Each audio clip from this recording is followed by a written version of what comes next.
نوائے وقت ایک chief editor گزرے ہیں مجید نظامی صاحب، مشہور آدمی تھے. وہ اکثر 14 اگست کو یہ بات بیان کرتے تھے کہ تحریک پاکستان کے دور میں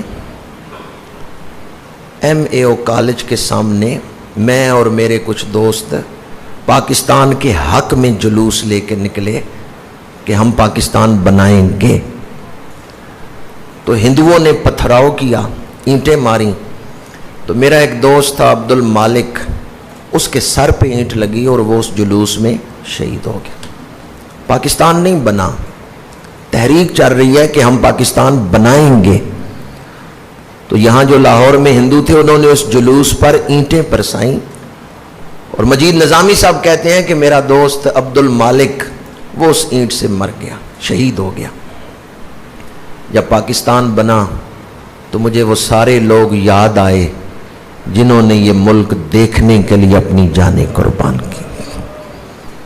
میں کہتا ہوں مجید نظامی صاحب کو ہی نہیں یاد آئے، بلکہ ہر اس ماں کو جب یہ اعلان ہوا نا کہ یہ ریڈیو پاکستان ہے، 14 اگست 1947 رات 12 بجے کے بعد جب اعلان ہوا کہ یہ ریڈیو پاکستان ہے تو لاکھوں آنکھوں سے اشکوں کی برسات لگ گئی تھی.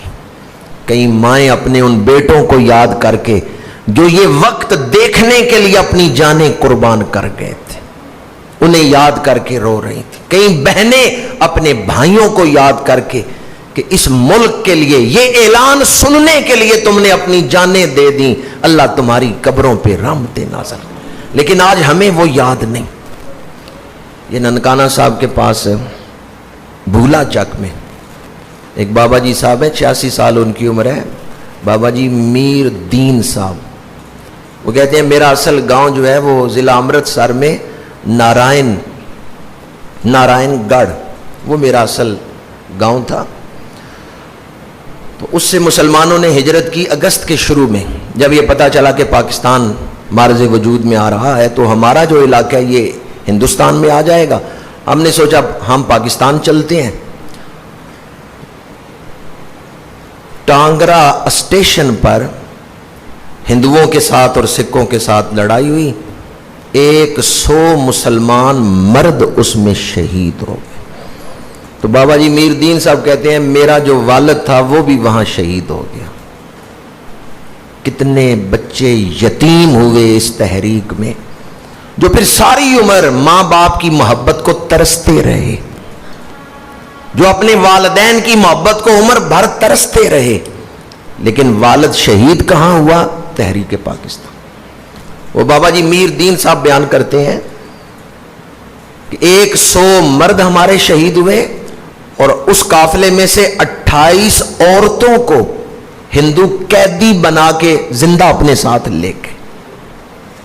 پتہ نہیں اب وہ ہماری مسلمان عورتیں کسی ہندو کے گھر بیوی بن کے اس کے بچوں کو پال رہی. وہ کہتے ہیں میری عمر اس وقت 14-15 سال تھی. میری ایک بہن تھی 2-3 سال کی چھوٹی عمر کی، اس کو اٹھایا سینے سے لگایا اور اس قافلے سے بھاگا ہوں. کماد کے کھیت میں جا کے پناہ لی ہے. وہاں پہلے سے 3 مسلمان چھپے ہوئے تھے. ایک دن میں وہاں رہا ہوں لیکن میری بہن روتی تھی، وہ جو پہلے سے وہاں چھپے ہوئے تھے وہ کہتے ہیں تم یہاں سے نکلو.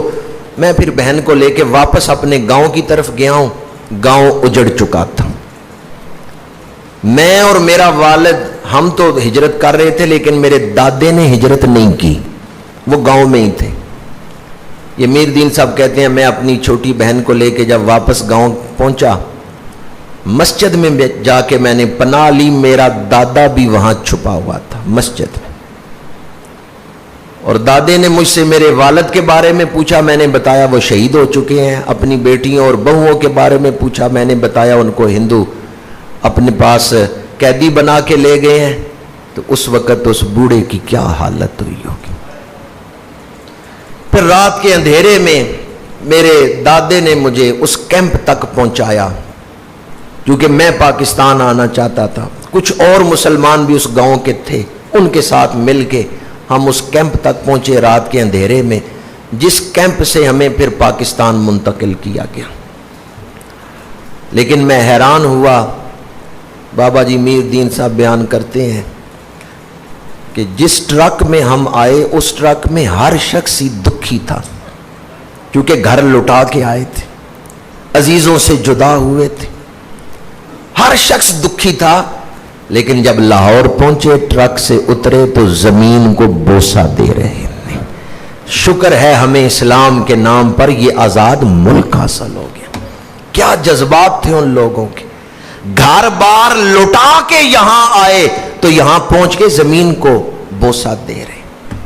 ہم ان حالات کو سن نہیں سکتے، بیان نہیں کر سکتے جو تحریک پاکستان کے دور میں پیش آئے. ماں کے سامنے بچے کو ذبح کیا جاتا ہے، بچے کی گردن سے خون نکلتا ہے، اس خون کو پیالے میں ڈال کے ماں سے کہتے ہیں لو پیو. تم پاکستان جانا چاہتی ہو، لو اپنے بیٹے کا خون پیو. وہ ماں تو جیتے جی مر گئی. کتنے بوڑھے باپ ایسے تھے جن کے سامنے جوان بیٹیوں کو بے آبرو کیا گیا. ان کا جرم کیا تھا؟ وہ کہتے تھے ہم نے پاکستان بنانا.